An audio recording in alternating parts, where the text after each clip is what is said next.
नमस्कार, मैं Ravish Kumar. Supreme court ने फिर से कह दिया पेपर लीक हुआ है और इसे लेकर कोई संदेह नहीं बचा।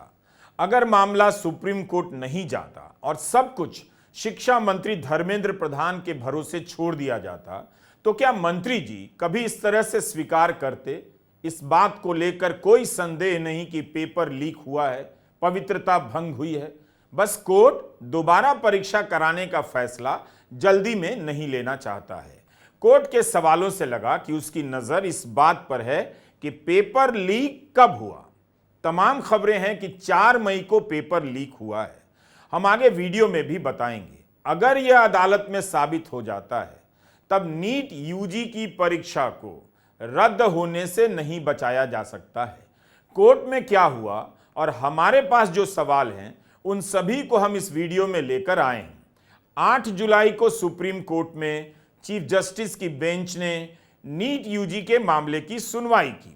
कई जरूरी सवाल उठे जिनके जवाब से साफ हो रहा है और साफ हो जाएगा कि क्या सरकार अब भी इसे हल्का समझ रही है, कुछ छात्रों तक सीमित समझ रही है, या फिर उसे यह स्वीकार करना पड़ जाएगा, सुप्रीम कोर्ट की बात दोहरानी पड़ जाएगी कि पेपर लीक तो हुआ है और परीक्षा की पवित्रता भंग हुई है।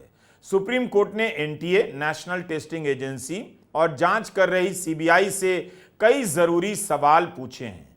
कोर्ट ने कहा है कि दोबारा परीक्षा कराने के फैसले पर तभी पहुंचेंगे जब पूरी तरह से यह निर्धारित हो जाएगा कि पेपर लीक व्यापक था और 5 मई की परीक्षा शुरू होने से काफी पहले लीक हो गया था। कोर्ट ने कहा कि रीटेस्ट का आदेश देने से पहले हमें सभी 23 लाख छात्रों के बारे में सोचना होगा। इस मामले में अगली सुनवाई 11 जुलाई को होगी। 8 जुलाई को सुप्रीम कोर्ट ने एक बड़ा फैसला दिया। एनटीए से कहा कि सभी छात्रों के रिजल्ट प्रकाशित कर दिए जाएं। नीट यूजी के सभी छात्रों के नतीजे प्रकाशित नहीं किए जाते हैं। एनटीए हर साल टॉप 100 के उम्मीदवारों का ही रिजल्ट प्रकाशित करता है और हर कैटेगरी के टॉप 10 उम्मीदवारों का रिजल्ट उसमें दिया जाता है। इसमें नाम, रोल नंबर और राज्य की जानकारी होती है। इतने भर से पता चल गया, केवल 100 छात्रों के नतीजे से यह घोटाला पकड़ा गया कि एक खास सेंटर से 6 टॉपर हैं और उन्हें 720 नंबर आए हैं। अब कोर्ट ने कहा है कि सभी छात्रों के रिजल्ट प्रकाशित करने होंगे। वीडियो बनाने तक फैसले की कॉपी नहीं मिली थी, लेकिन हमारा सवाल है कि क्या एनटीए लाखों छात्रों के रिजल्ट प्रकाशित करेगा या एक खास कट ऑफ का चुनाव करेगा, जैसे मान लीजिए 580 नंबर तक के ही रिजल्ट प्रकाशित किए जाएंगे। तीसरा सवाल है एनटीए ये रिजल्ट कब तक प्रकाशित करेगा। इलेक्टोरल बॉन्ड जैसा मामला हो गया है। लगता है कि सुप्रीम कोर्ट को ही डेडलाइन देनी पड़ेगी या फिर एनटीए खुद से ही अगले 24 घंटे में इसे प्रकाशित कर दे ताकि 11 जुलाई की सुनवाई से पहले इसका विश्लेषण कर लिया जाए कि किसी खास सेंटर, किसी खास स्टेट से कितने छात्र सफल हुए हैं और किसी खास नंबर पर छात्रों की संख्या कितनी है। कायदे से एनटीए को यह काम पहले ही कर देना चाहिए था ताकि लोग खुद से विश्लेषण कर लेते और अगर गड़बड़ियां हैं तो उसे खोज निकालते। जब 100 टॉपर के रिजल्ट से इतनी पोल खुल गई तो बाकियों से क्या क्या निकल सकता है, इसकी कल्पना आप कर सकते हैं। कोर्ट ने भी यही कहा कि आप रिजल्ट प्रकाशित करें ताकि हम अपना दिमाग लगा सकें। कोर्ट ने परीक्षा रद्द करने की बात पर लगता है अभी तक मन नहीं बनाया है। कोर्ट ने इस संदर्भ में 2 बातें कही हैं।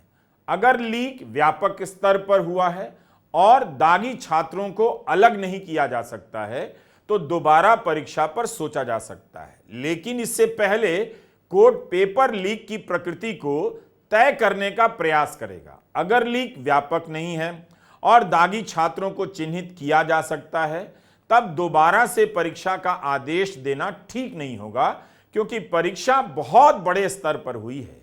यानी कोर्ट ने साफ कर दिया 23 लाख छात्रों से जुड़ा फैसला है। इससे पहले वह ठीक से तय करना चाहता है, तभी परीक्षा रद्द की जाएगी, अन्यथा नहीं। कोर्ट ने एक बड़ा अहम सवाल पूछा है।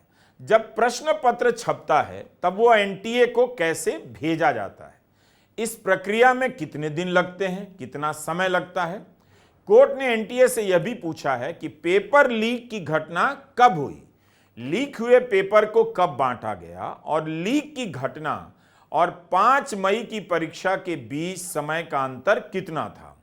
अगर कोर्ट इस नतीजे पर पहुंचता है कि पेपर के छपने, परीक्षा होने में काफी समय का अंतर था और लीक होने में और परीक्षा शुरू होने में समय का अंतर काफी था, तब तो इसे रद्द करना पड़ जाएगा। इस बात को समझने की जरूरत है। कोर्ट के कहने का यही मतलब लगता है कि 5 मई को परीक्षा हुई, अगर पेपर एक रात पहले लीक हुआ तब तो पेपर लीक व्यापक हो सकता है, कई लोगों तक पहुंच सकता है और आप यह निर्धारित नहीं कर सकते कि 5 छात्रों तक ही पहुंचा या 5000 छात्रों तक पहुंचा होगा। यह एफआईआर की कॉपी है जो पटना के शास्त्री नगर थाने में दर्ज हुई। इसमें तो यही लिखा है कि गिरफ्तार एक छात्र आयुष को कोटा से पटना बुलाया गया और 4 तारीख को ही पेपर मिल गया। जहां आयुष को ले जाया गया वहां कुछ और छात्रों को रटवाया जा रहा था। आयुष ने 161 के तहत यह बयान दिया है। अनुराग यादव ने भी बयान दिया है कि उसे 4 मई को ही पेपर मिल गया। अगर किसी के पास एक रात पहले पेपर आ जाए तो दावे के साथ नहीं कह सकते कि दूसरे राज्यों में यह नहीं फैला होगा।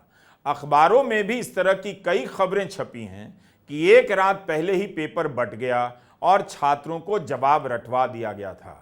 अगर 4 मई को पेपर लीक हुआ है और यह कोर्ट में स्थापित होता है, तब क्या दोबारा परीक्षा को रोका जा सकता है? आपको याद होगा 16 जून के वीडियो में हमने बताया था कि 2015 में रोहतक में पेपर लीक हुआ। उस समय हरियाणा पुलिस ने सुप्रीम कोर्ट के सामने साफ साफ कह दिया कि 300 से अधिक छात्रों तक पेपर पहुंचा होगा और सभी संदिग्ध को पकड़ना हमारे लिए आसान नहीं, इसलिए परीक्षा रद्द कर दीजिए। सुप्रीम कोर्ट ने परीक्षा रद्द कर दी।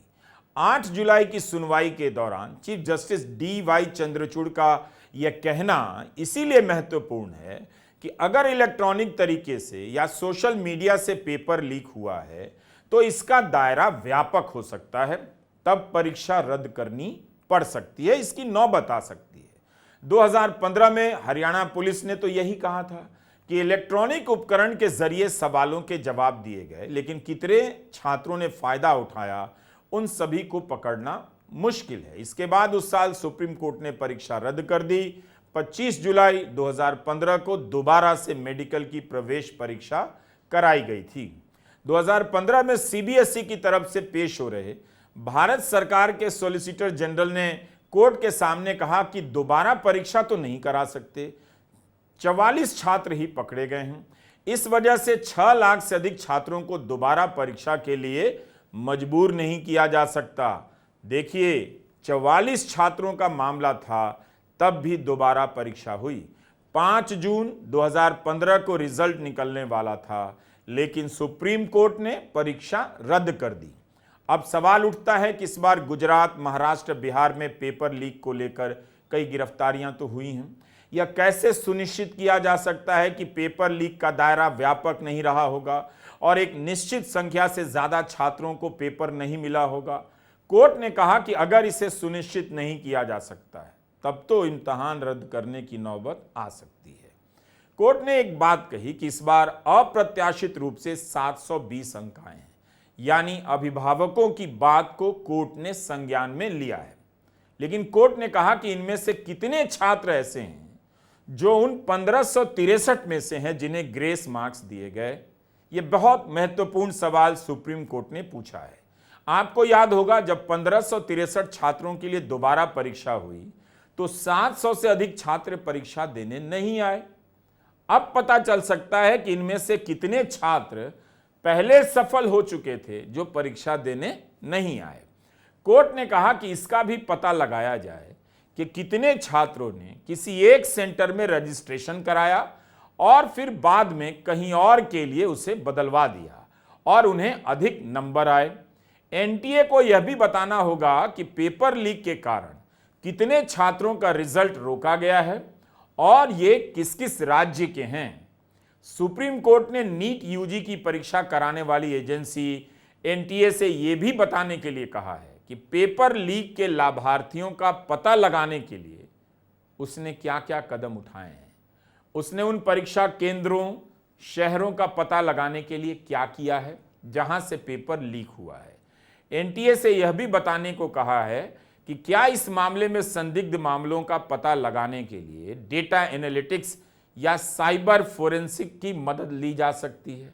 अब देखिए, इस सवाल के जवाब में एनटीए पकड़ाएगा, क्योंकि बिहार पुलिस की आर्थिक अपराध शाखा ने जब एनटीए से डेटा मांगा तब देने में काफी देर की गई। बहुत हंगामा हुआ, उसके बाद सारी जानकारी दी गई। तब बिहार पुलिस की आर्थिक अपराध शाखा ने अपनी प्रेस रिलीज में बताया कि उन सभी को फोरेंसिक जांच के लिए भेजा है। अब यह सुप्रीम कोर्ट ने फोरेंसिक की बात पूछ दी है एनटीए से। यह भी पूछा है कि कोई ऐसी व्यवस्था बनाई जा सकती है जिससे निर्दोष विद्यार्थियों को दागी विद्यार्थियों से अलग किया जा सके। यह एक बेहद मुश्किल सवाल है। इसे किस विधि से किया जाएगा कि दागी छात्र अलग हो जाएं, निर्दोष छात्र अलग हो जाएं और उससे अभिभावक संतुष्ट होंगे या नहीं, यह भी एक सवाल है। कोर्ट ने साफ साफ कहा है कि इस परीक्षा की पवित्रता से समझौता हुआ है, लेकिन यह पवित्रता एनटीए के स्तर पर नहीं भंग हुई होगी। कौन दावे के साथ कह सकता है?